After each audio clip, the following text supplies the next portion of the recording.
네, 시청자 여러분 안녕하세요. 박지입니다. 자, 오늘 키워드 부동산 핵심 키워드 먼저 만나보겠습니다.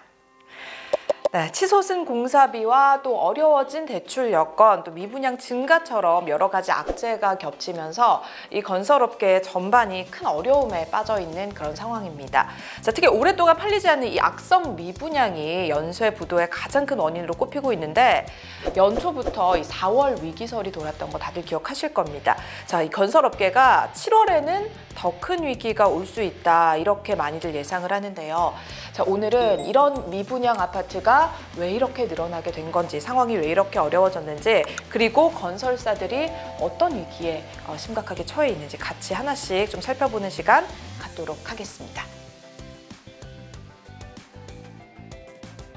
자, 유튜브 채부심의 최상욱 대표님 모셨습니다. 대표님 안녕하세요. 예, 안녕하세요. 네, 반갑습니다. 최상욱입니다. 네, 우리 시청자분들에게 소개 좀 부탁드립니다. 네, 비주어치 구독자님들 안녕하세요. 저는 유튜브 채부심을 운영하는 최상욱이라고 합니다. 만나뵈서 반갑습니다. 네, 뭐 부동산에 관심 있는 분들이라면 우리 채부심 최 대표님은 다 알고 계시지 않을까 이런 생각이 드는데요. 자, 일단 뭐 미분양 아파트 문제부터 같이 좀 얘기를 나눠보도록 하겠습니다. 네. 정부가 이제 뭐 미분양 주택 매입하고 세제 혜택 주고 뭐 각종 대책을 시행을 해왔음에도 불구하고 지금 악성 미분양이 계속해서 늘어나고 있는 그런 상황입니다. 그래서 최근 들어서 이제 또 PF 시장 위축, 자금 조달의 어려움 이런 것들 때문에 미분양 상황 더 악화되고 있다고 하는데 현재 이 미분양 상황 어떻게 진단하고 계세요? 저는 백약이 무효하다고 생각을 하고 있습니다. 그런 상황까지 처해 네. 있다 지금. 네, 근본적으로 미분양이라는 게 공급이 많아서 생기는 형태의 미분양이라기보다는 수요가 너무나 변해버렸기 때문에 그 달라진 수요에 맞추지 못하는 공급이 시차를 두고 이제 문제가 발휘되는 그런 현상인 것 같습니다. 어떤 예를 수요가 들면은 어떻게 변한 거예요? 사실 집에 대한 그런 수요는 네. 그 뭐 대출을 통해 가지고 수요, 저도 이제 이런 수요 얘기할 때 가계대출 얘기를 많이 하는데 네. 그 수요라는 거는 근본적으로 인간의 선호 위에다가 돈이 만났을 때 수요라는 말을 쓰거든요. 그런데 인간의 선호가, 우리 사회의 선호가 어떤 식으로 바뀌었냐면은 원래부터 지방 도시들 같은 경우에는 일자리 기능을 도시가 제공해주지 못하다 보니까 2030들이 그 일자리라는 기능을 충족하기 위해서는 지방 도시를 탈출해야 되는 상황이 있어 왔었는데요. 그 이후부터는 교육 기능을 제대로 제공하지 못하게 되거나 지금 한국은 사교육 중심이니까 사교육을 좀 집중해서 할 수 있는 그런 학군지 중심으로 선호가 쏠리는 과정에서 또 자연스럽게 지방 도시들에 대한 그런 선호가 약해지는 거고요. 그리고 최근 들어서는 저출산이 우리 사회를 한번 건드렸는데 저출산이라는 상황을 목도하다 보니까 그러면은 지방 도시 같은 경우에는 소멸하지 않을 것인가라는 그런 불안감이 생기면서 선호가 변한 거거든요. 과거에는 특히 이런 저출산이라든가 이런 이슈들에 대해서 우리 사회가 그렇게 인식하지 않았었다가 22년부터 이게 확실히 도드라지기 시작을 하면서 22년 이후부터 분양했던 지방권의 주택 분양 사업들은 거의 일제히 미분양이 나는 그런 사태가 되고 있고, 그러다 보니까 시차를 두고 그때부터 미분양이 올라갔는데 22년, 23년에 약 3만 세대 좀 안 되다가 지금 전체 미분양이 7만까지 올라갔고, 이런 거를 보면은 앞으로도 계속해서 미분양은 공급하는 족족 거의 미분양 날 거라고 생각을 하고 있어가지고 수요 선호 변화에 이제 매칭되지 못한 그런 주택 공급이 있는 거가 시차를 두고 나타나고 있는 그런 상황인 것 같습니다. 네. 그래서 일단은 뭐 20, 30대 지방 이탈에 따른 지방 소멸을 이제 첫 번째 가장 큰 문제로 지금 짚어주신 것 같은데요. 네. 네. 그렇다면 이 미분양이 집중되고 있는 것도 지방에서 그런 현상이 도드라진다 이렇게 봐야 되겠죠? 네, 지금 전체 미분양은 약 7만 세대 정도 되는데요. 네. 지방 미분양이 수도권이 17,000세대 정도 되니까 지방이 53,000호 정도 된다고 보시면 되겠습니다. 그런데 미분양 위기가 이루어지기 전에는 미분양 수가 22년 전후로는 27,000호 정도가 됐었어요. 그게 지금은 7만 대까지 올라온 거고요. 월별로 플러스 마이너스가 일부 있긴 하지만은 그거는 공급이 너무 없기 때문에 그냥 기공급된 것들이 팔리면 미분양이 되기도 하는 거거든요. 그리고 사실 이 미분양이라는 거는 신고 기준으로 집계를 하니까 근본적으로 데이터에 강제성이 없어가지고 실제로 국토부가 발표하는 월간 기준 미분양보다는 더 많다는 게 또 정설이에요. 그래서 미분양이 이거보다는 뭐 1.5배 이상 많을 수도 있어서 벌써 10만 원을 넘었다는 그런 해석들도 많고 저도 그렇게 생각을 하고 있습니다. 그리고 더 중요한 거는 준공 미분양인데 주택이 준공돼도 미분양이 이루어졌을 때는 건설사 현금 흐름이 돌지 않기 때문에 건설사 기준으로는 준공 확약을 누군가가 하고 그거를 준공까지 시켜줬는데 안 팔리면은 그 준공 공사비 전체가 차입금이거나 부채가 되거나 아니면은 그게 신용 리스크가 되다 보니까 준공 미분양이 늘어난 문제인데 그것도 23년 미분양 위기 전에는 10,000세대가 안 되다가 지금은 24,000까지 올라갔고 아마 시차를 두고 내년 내후년 정도 되면은 이것도 4만 원만 올라가게 될 것입니다.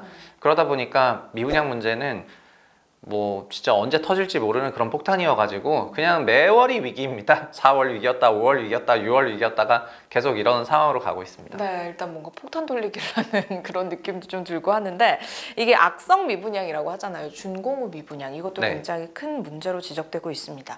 이 준공 후 미분양이 늘어나게 되는 가장 큰 원인은 뭘까요? 근데 그거는 준공이 되는 시점까지도 네. 말 그대로 분양계약이 체결되지 않기 때문인 거고요. 네.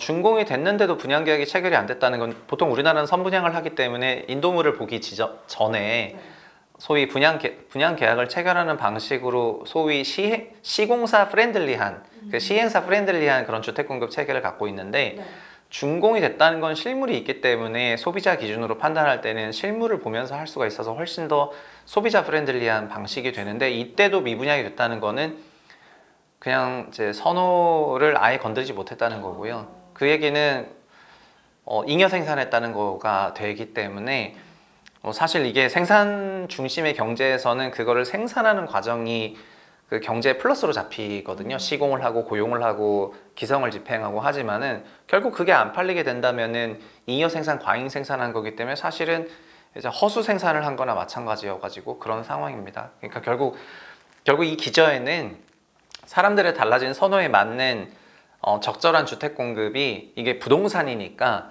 그 지역에 맞는 적절한 주택 공급이 필요한 건데 일반적인 이제 들고 다닐 수 있는 소비재가 아니어가지고요. 그게 지역적으로 선호 불균형이 생기다 보니까 나타나는 구조적인 현상입니다. 네, 그래서 지역에 따른 그런 선호도를 제대로 뭔가 파악하지 못하고 그냥 이제 준공에 뛰어든 것들 그런 것들을 시작으로 해서 준공 후 미분양이라는 이런 악성 미분양 물건도 많이 생겨나게 된 것 같다 말씀을 해주셨는데 그리고 이제 건설사 위기를 저희가 계속해서 얘기를 해오고 있잖아요. 네. 중견사들이 줄줄이 문을 닫고 있습니다. 그러면서 건설업계에 아까 말씀드렸듯이 4월 위기설, 7월 위기설 이런 것들 이어오고 있는데 7월에는 또 이제 새로운 대출 규제가 부동산 시장과 건설사들을 더욱더 압박할 것이다 이런 전망도 있습니다. 현재 건설업계 상황은 좀 어떻게 보고 계세요? 건설업계는 거의 살얼음 위를 걷고 있는 거죠. 네. 그래서 언제 깨질지 모르는 살얼음 위를 걷고 있다고 생각이 되고요.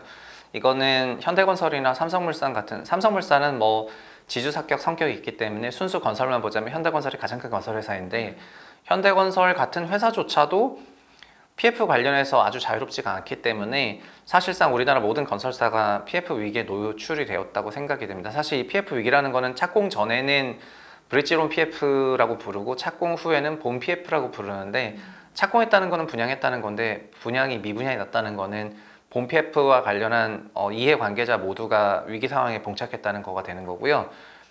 일단 기본적으로 그 PF에 돈을 빌려준 차주, 본 PF는 주로 은행이 빌려주게 되는 건데 그리고 건설사가 그 돈을 사실 빌려가지고 시공을 하게 되는 경우에는 건설사 기준으로 대출이 되는 거고 그러다 보니까는 이게 메인 이 PF 시장이 한국 전체가 지금 얼마냐면 총 230조 원이나 되고 있어가지고 230조에서 브릿지론이랑 그 토담대라고 하는 토지담보부 대출 시장이 약 60조 원이 되고 170조는 본 PF가 되는 거거든요. 그래서 이 본 PF 대출 익스포저가 이렇게 큰데 건설사는 현대건설 같은 회사도 연에 1조 원 벌어요. 그리고 대림이 올해 5천억대 영업이익을 밝히면서 1월달, 1, 2월달쯤에 주가 크게 치솟았었는데 작년 3천억 정도 벌었고요. 그러니까 건설사의 순이익으로는 감당 못하는 수준이고 일군 건설사들에서 매출 제일 많아 봐야 현대건설이 14억 5천에서 15억 정도 하니까 15조 원 정도 하니까 이게 건설사들이 한국의 종합 건설사가 2만 개가 넘지 않습니까?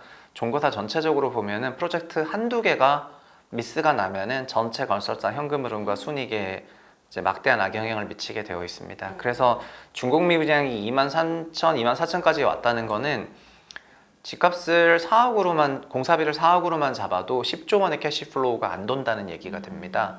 그래서 10조 원의 캐시플로우가 안 도는 것을 건설사가 나눠서 갖는 거고, 지방 건설사들은 말할 필요가 없을 정도로 위태롭기 때문에 실제로 최근 들어서 도급순위 하위 건설사들이 부도가 나는 일들이 많이 생기는데, 아직 최상위 건설사들의 이런 문제가 전이가 안 됐기 때문에 시장에서는 인식을 좀 잘 못 하시는 것 같고요. 실제로는 거의 다 사실상 거의 생태계가 붕괴가 되고 있죠. 예를 들면 시행사 같은 경우에는 땅을 사서 시공을 해야 되는데요. 시행사들이 지금 뭘 하냐면은 본인들이 보유하고 있는 땅을 팔고 있습니다. 왜냐하면은 지어봐야 안 팔리니까 이거를 계속 갖고 있으면 토담대 이자가 나가죠. 네. 그리고 최근 들어서 이게 어느 정도 심각하냐면 얼마 전에 서울시에서 서울의료원 부지 매각을 했는데, 응찰자가, 그러니까 현장 설명회에는 국내 건설사 탑티어들 다 들어갔거든요. 응찰이 빵건이 있었어요. 그거는 서울에 있는 서울의료원, 그러니까 서울의료원 부지조차도 안 팔린다는 거거든요.